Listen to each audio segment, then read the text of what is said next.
Coralia Mira vous raconte les instants magiques de Coralia. Magie, astrologie, alchimie, spagyrie. Bienvenue en Arcadie.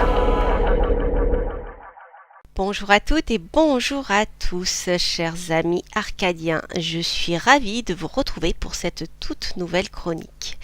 Aujourd'hui, je vous propose de partir à la découverte de ce que l'on appelle les fantômes et les esprits errants. Entre rejet catégorique de l'existence de ces entités pour certains ou peur extrême pour d'autres, nous allons voir que finalement nos chers fantômes nous ouvrent les portes d'une perception bien plus vaste de notre réalité. Les fantômes existent bel et bien. Vous pourrez découvrir sur Radio Arcadie 2 interviews d'Alina de Brocéliande parlant du sujet. Je pense notamment au château de Fougeray ou au manoir du Tertre. Peuvent en témoigner également de nombreux médiums. Vous en connaissez certains à travers les films et les séries comme Médium. Et oui, Alison Dubois est bel et bien réelle et vit toujours.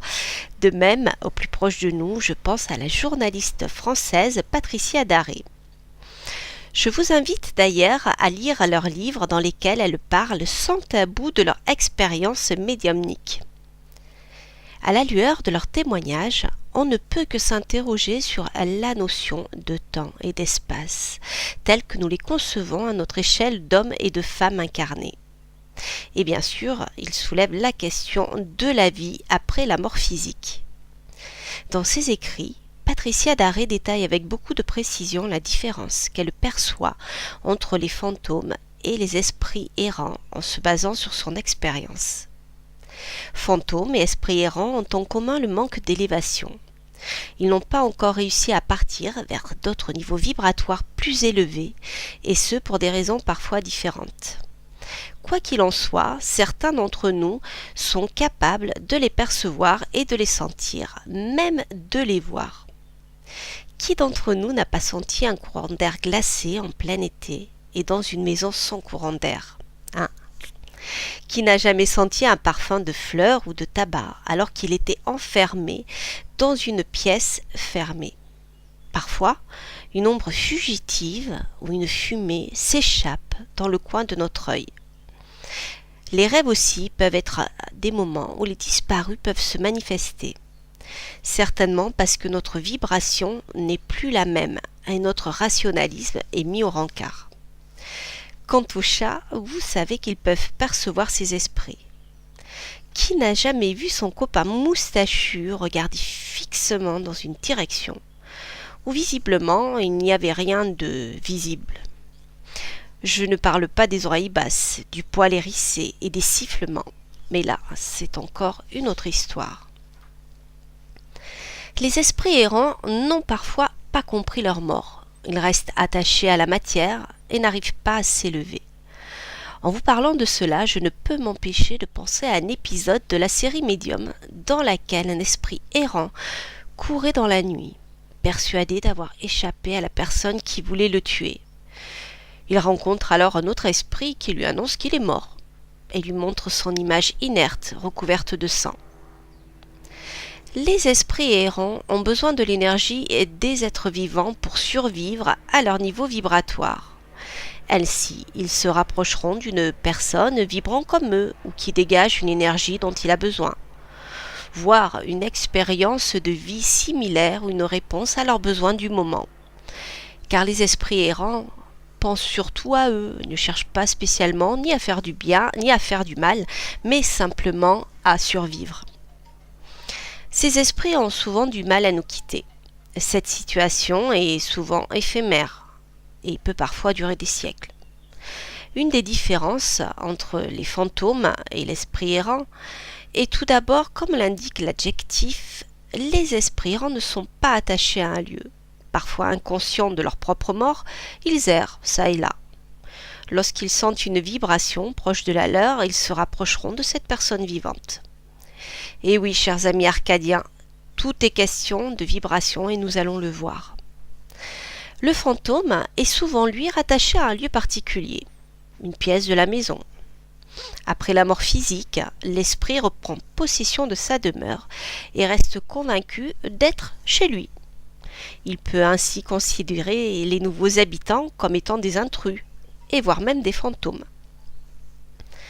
Contrairement aux esprits errants, les fantômes sont tellement convaincus d'être incarnés qu'ils peuvent agir sur la matière en déplaçant des objets, en ouvrant les portes ou en donnant des coups dans le mur.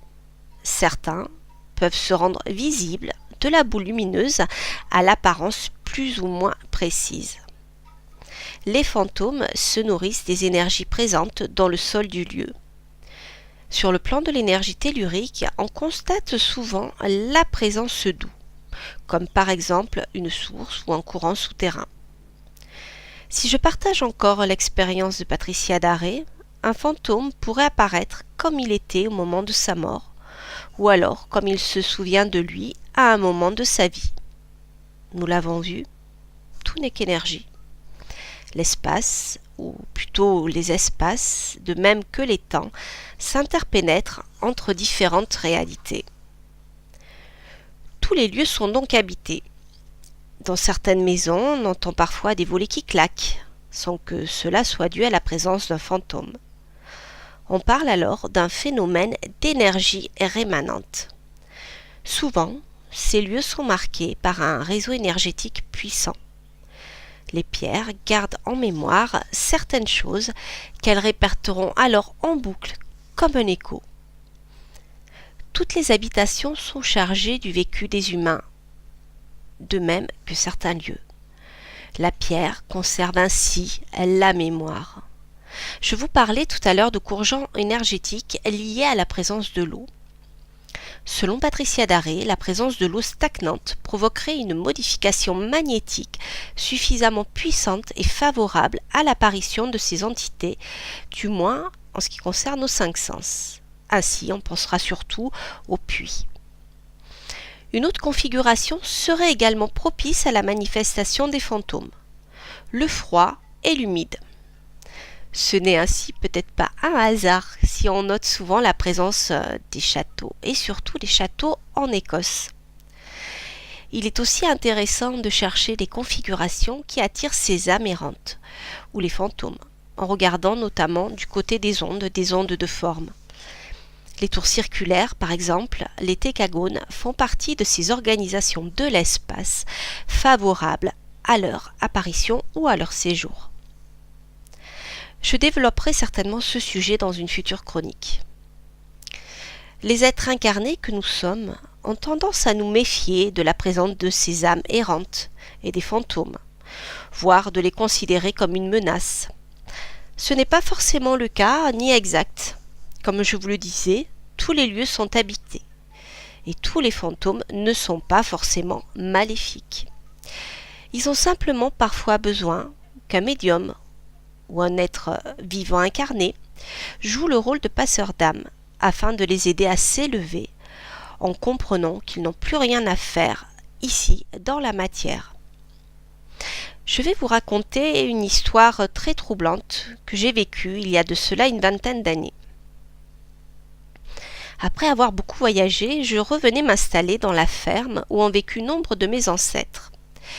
Construite au XVIIIe siècle, cette habitation avait dû voir de nombreuses naissances et vivre de nombreuses morts. Le printemps et l'été de mon retour ont été marqués par les dires d'un ancien 68ard. Ah oui, en effet, je me suis dit que quelqu'un était revenu vivre ici dans la maison. L'autre jour, j'ai aperçu Jean. Jean était mon père. Il était décédé depuis plusieurs années déjà. Je pensais alors en rigolant que notre hippie du village avait dû encore prendre des substances hallucinogènes.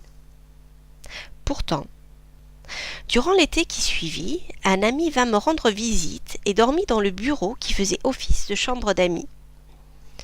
Cette pièce était la chambre où dormaient mes parents. Mon ami, très rationaliste, parut très troublé au réveil et osa enfin à m'avouer qu'il avait vu un fantôme. C'était un homme, précisa-t-il. Je dois vous avouer que je n'avais jamais voulu dormir dans cette pièce, qui devait être ma chambre lorsque j'étais enfant. Je me souvins avoir eu très peur et refusé catégoriquement d'y dormir.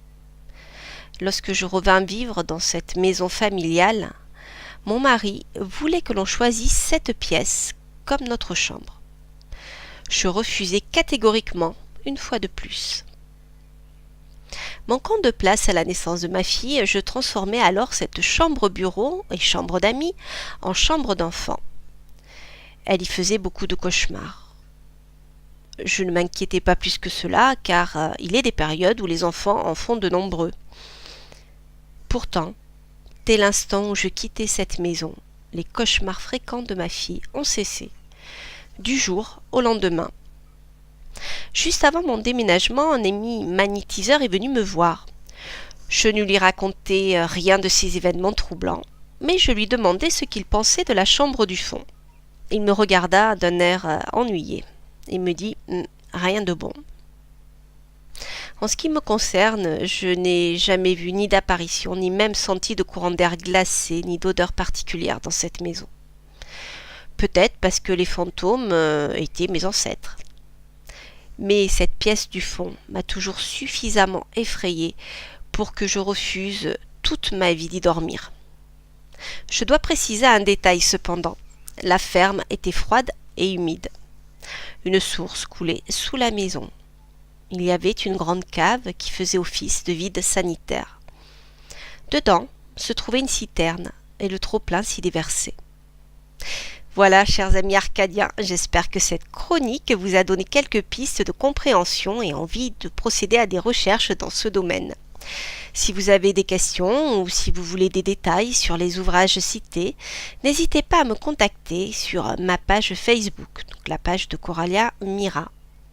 Lors d'une prochaine chronique, je recevrai un invité très rationnel mais avec une très grande sensibilité qui nous parlera de son vécu troublant en relation bien sûr avec nos amis fantômes et esprits errants. Je vous donne rendez-vous le mois prochain, le premier samedi à 10h45 pour de nouvelles aventures. D'ici là, je vous souhaite un très bon week-end et à très bientôt pour les instants magiques de Coralia, sur Radio Arcadie bien sûr.